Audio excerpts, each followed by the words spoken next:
What are we listening to today? The Immigrant Project by Girish and Astha. Welcome back to another episode of the Immigrant Project. Girish here and Asta is behind the camera. Today we have Awabin Danish with us. Awabin is like an enigma that we don't know much about. So this is the first time we are probably interviewing him and getting to know about his life. So, Awabin has was born and raised in Pakistan, but he has also interestingly worked in South Korea before moving to Canada 2 years ago. Awabin, welcome to the show. Thank you so much. So glad to be here. Thank you. Can you tell us a bit about your journey of applying for PR and of course touch upon South Korea as well? Yeah, that's an interesting journey. So after I graduated, I started working for an AI company, and I always wanted to move abroad. That was the goal. I didn't really have a plan that where should I go, but I always knew that I need to go to a different country, and maybe for the grad school especially.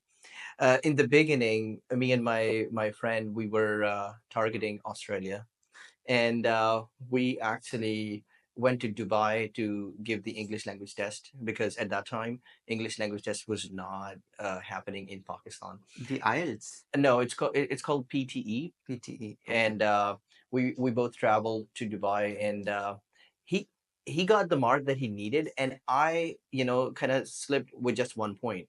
On. And then I said, well, okay, you do your thing, and you should go to Australia, and I'll see you. Maybe I'll attempt again. And he changed his mind. He said that what, I think we both are in tech sector, and we should try to go to as close to US as possible.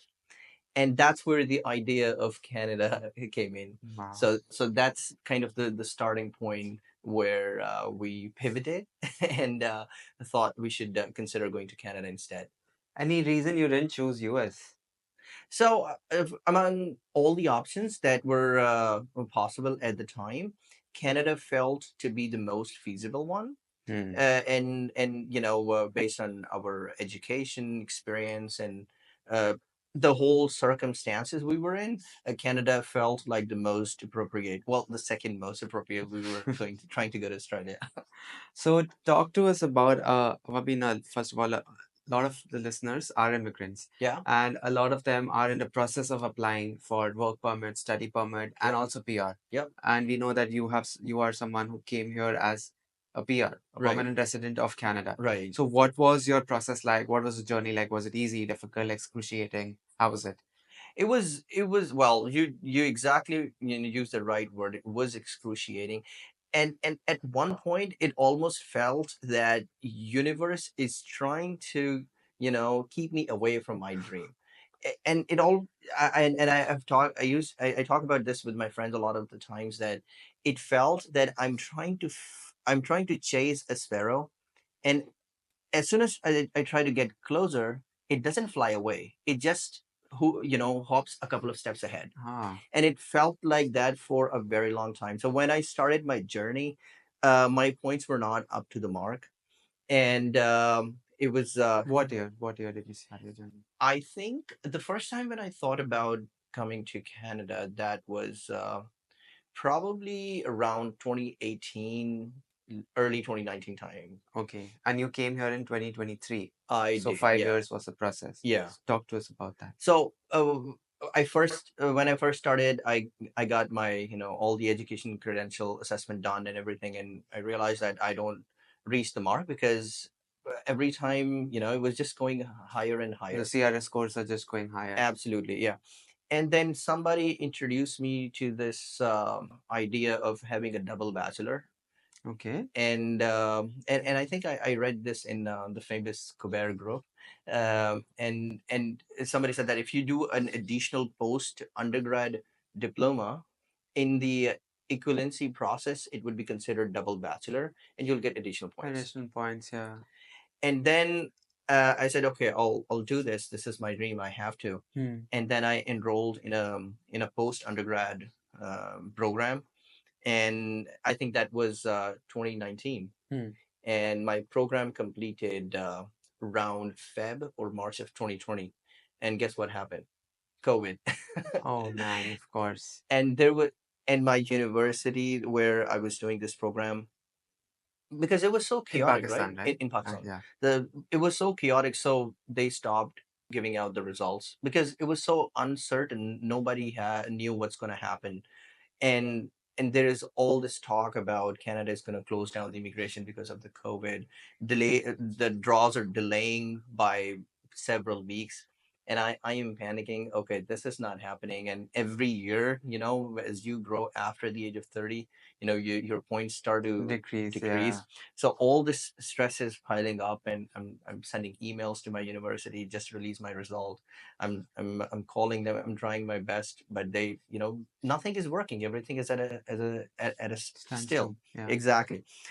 So so it happens that constant follow-ups and everything, they release the result, and then and then in the parallel, I was also doing my IELTS. Okay, yeah. Now, you must have heard these stories of IELTS that people have to do, countless times, and Exactly. still don't get the mark. Now, my first attempt of IELTS, I attempted for computer based, and I was sitting in there, and suddenly I started to hear, construction noise, and it was the listening section. I Oh missed my God. I missed the one filling the blank, and then I panicked. And by the time I got back on track, I probably missed five of them, Wow. and that's how my first attempt didn't go through. And that's not the problem. The problem is that I had very limited time, because every day there are new policies and Yeah, rumors exactly. that Canada is going to stop the immigration. So it was crazy, and then I did another attempt, and in my second attempt, there was a massive rumor that the draw that's coming up in 2 weeks is going to be the last draw Oh, in Canada, and after that there aren't going to be any draws unless and until there's more clarity of what's going to happen with the whole COVID COVID. situation. Yeah.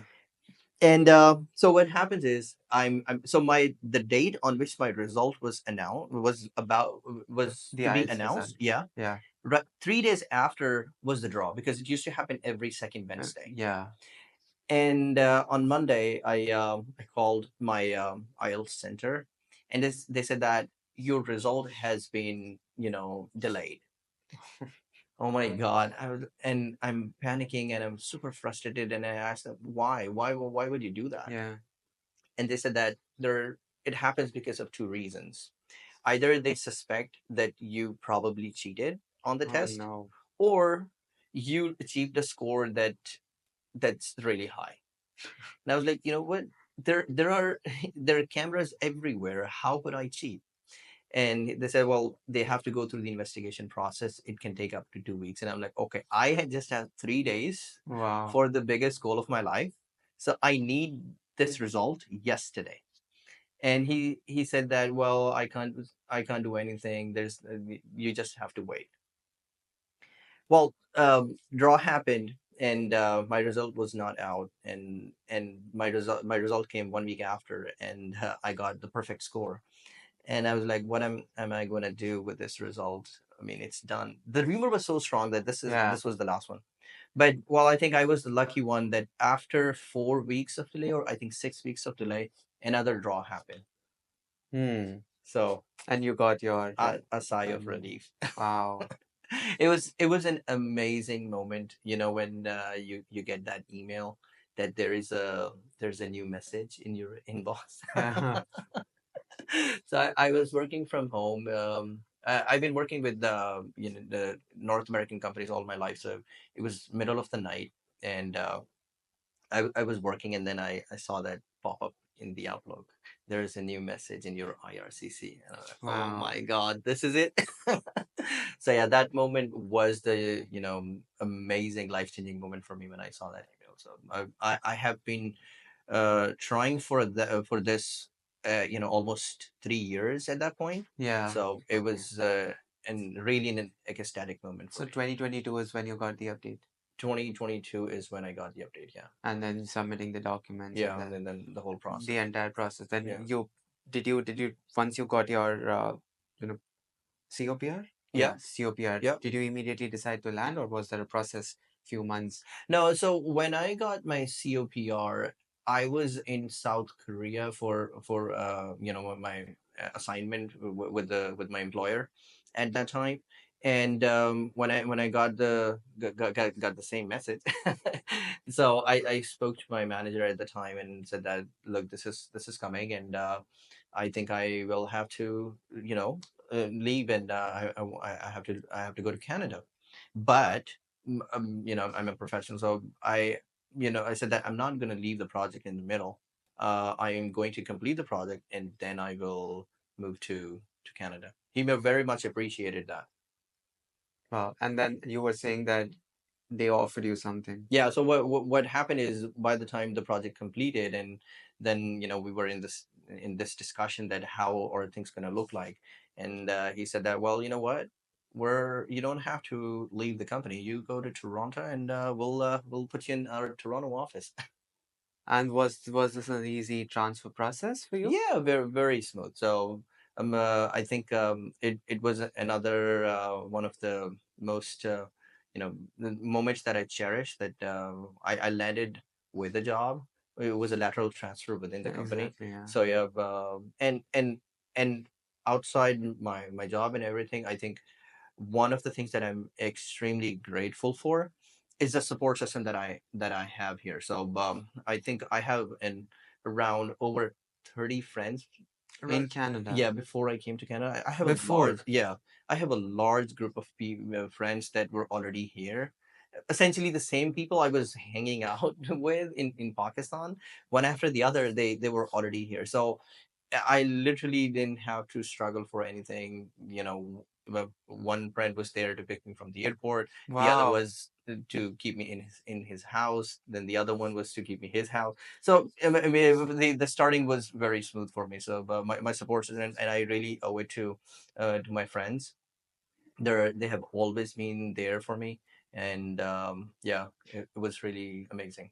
Wow, it's interesting you bring out this topic of support system because we have had so many guests in the past who talk about not having enough friends Yeah. when they land here, and then they struggle to find house, they struggle to find everything. They start from the scratch. They have to build their credit score, credibility in the country, find a job, and you had a very different Oh experience from yeah. that I'm altogether. yeah. I think I'm very lucky that way. So a few 3 to 4 weeks before my flight, I called my friend and I said that, dude, I don't know what to do, or what to bring. Can you just tell me? You're not helping.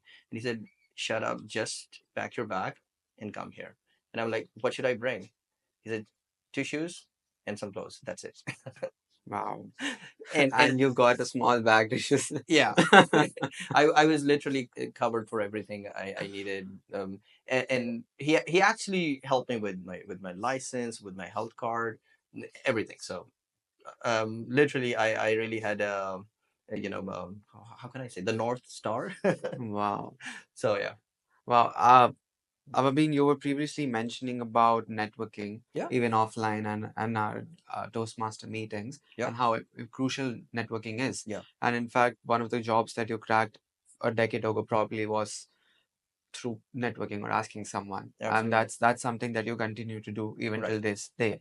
I don't know what's special in the blood of a Pakistani, but every Pakistani is so enthusiastic about networking, and that's a really good thing. I appreciate that about them. That's something that I'm learning from them. So we had a previous guest. Hmm.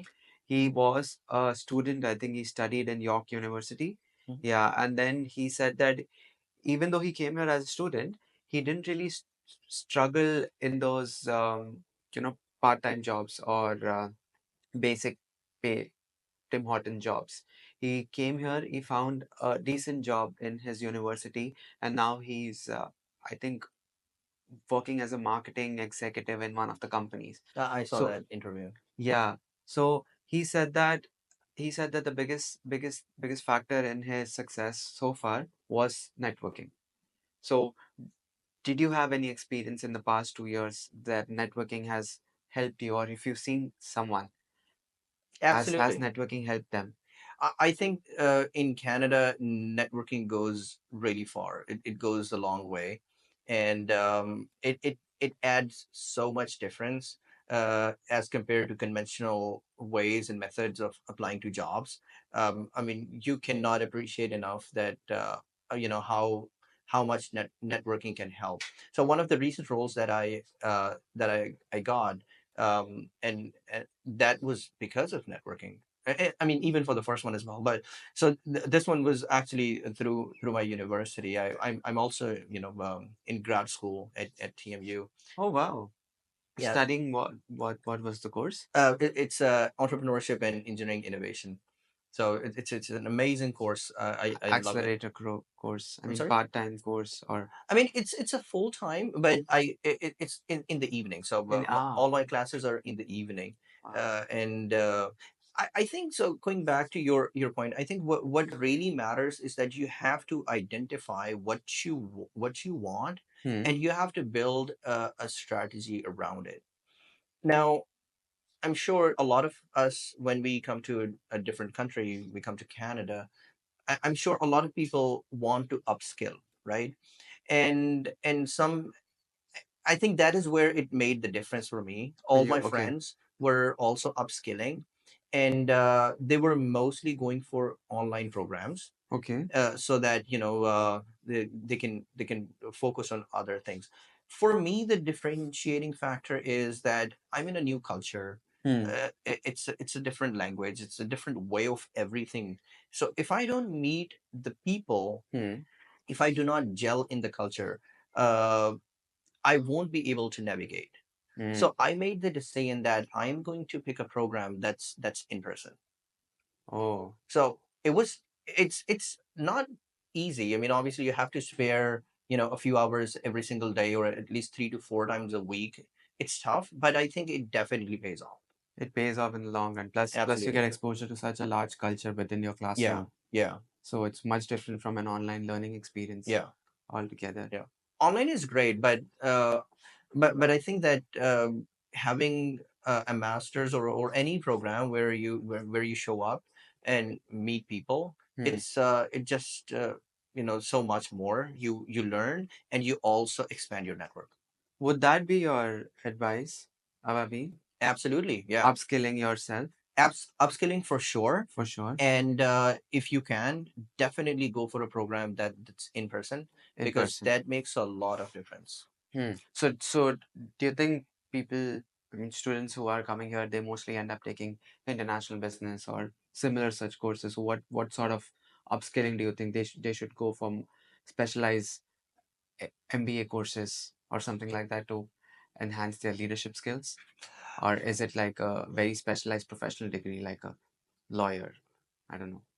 Yeah, so that opens up a whole Pandora box, right? True. And a lot of things can get controversial.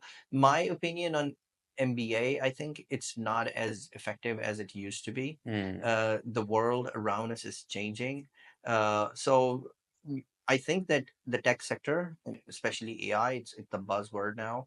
Uh, I think just so the first principle is that one should learn what they're passionate about, Hmm. and if they master the craft, no matter whatever that is, they will always be on top, right? But if I have to pick like an industry or vertical, we all know that we're living in a different age, and in my view we're just scratching the surface with all these LLMs and AI. So yeah, that would be a good industry to explore Yeah. if anyone wants to upskill.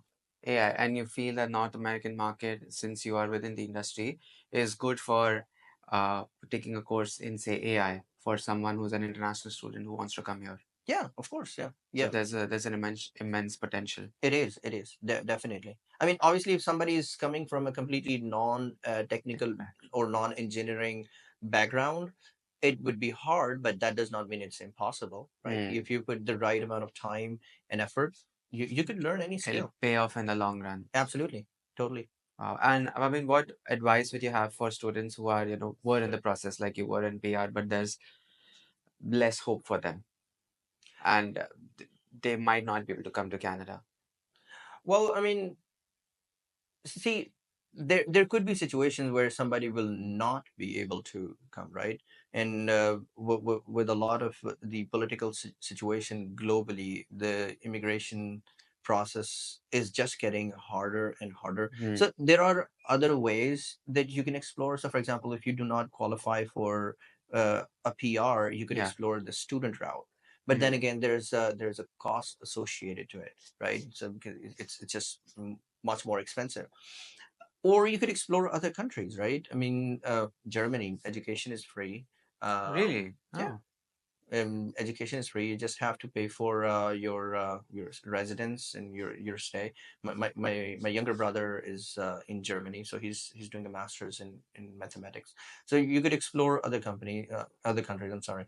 So those could be other venues where people could go. Germany is just one example. Yeah. There are a lot of scholarships in Italy, and there are a lot of scholarship in South Korea. One thing that I learned in during my time in South Korea, that the quality of education and the level of technology adoption is just mind blowing. Really? I often say that the rest of the world is living in one century, and they are living Oh, in a different century, at least half a century ahead of the rest of the world. everyone. I mean, yeah, you see all the big tech companies, Samsung, LG, Kia, all of these come from South Korea. Yeah, So, absolutely. Yeah. and they are always ahead of the curve. Yeah. Anyway, wow. And I mean, what advice would you have for students who are potentially planning to come within the next 6 months or 1 year? Any advice in terms of housing, political environment, education, anything that they should take care of? I think for students, and this is just my view. Yeah. I'm because I haven't been very close to the process recently. I think that the process has gotten a little too much scrutinized Okay. at this point, but that does not mean that no one can come. I think you just have to educate yourself about the process, Hmm. and you have to weigh your options. So Canada is a great destination, but you should consider that if it's far too expensive, then you should consider other countries as well. Yeah, because we have seen, some students come here, but they end up not getting any jobs, Right. and then they return. Anyway, the job market is not the best at the moment. Right. Plus, a lot of universities are shutting down. So I think that's a good advice. Yeah, That potentially explore other countries, absolutely. or maybe find a very good course within your country and move up the ladder. Yeah. So since you mentioned about the job market, I think that one of the reasons that people are not able to get jobs. Oh, and this is again from my experience, what Yeah. I've observed, that they're so tied up with their schedule that they're not able to give the right amount of time to their study. Oh, So when because they have to meet the ends, they have to take care of everything. So they're not able to skill themselves up enough to be able to compete. So when they are sitting in front of an employer sees somebody who has the degree or a piece of paper, but not the skill he's looking for. So that is also kind of playing a negative role that's a gap. in for a lot of people. So I think that is also something to be considered. A lot of time people just want to come to Canada for the sake of it, and they say that we have to go no matter what course we get enrolled in, no matter what kind of job we could find. So I think it's hard, but I think people should take a step back and evaluate their options, their Hmm. interests, Hmm. their skill set, and then make an informed decision. And that goes for any country, not just Canada, anywhere. Yeah, that's a golden advice. I'm sure our listeners would learn something out of this conversation today.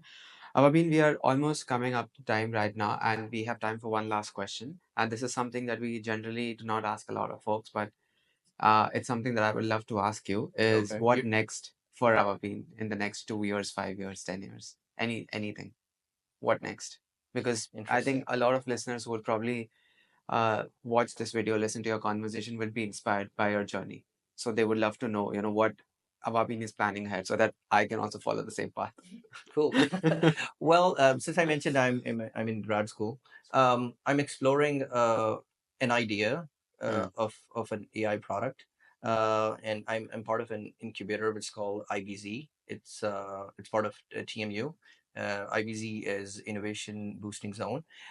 So I think in next 3 to 5 years, I would feel very fulfilled if I have created this startup and it's helping Canadian businesses.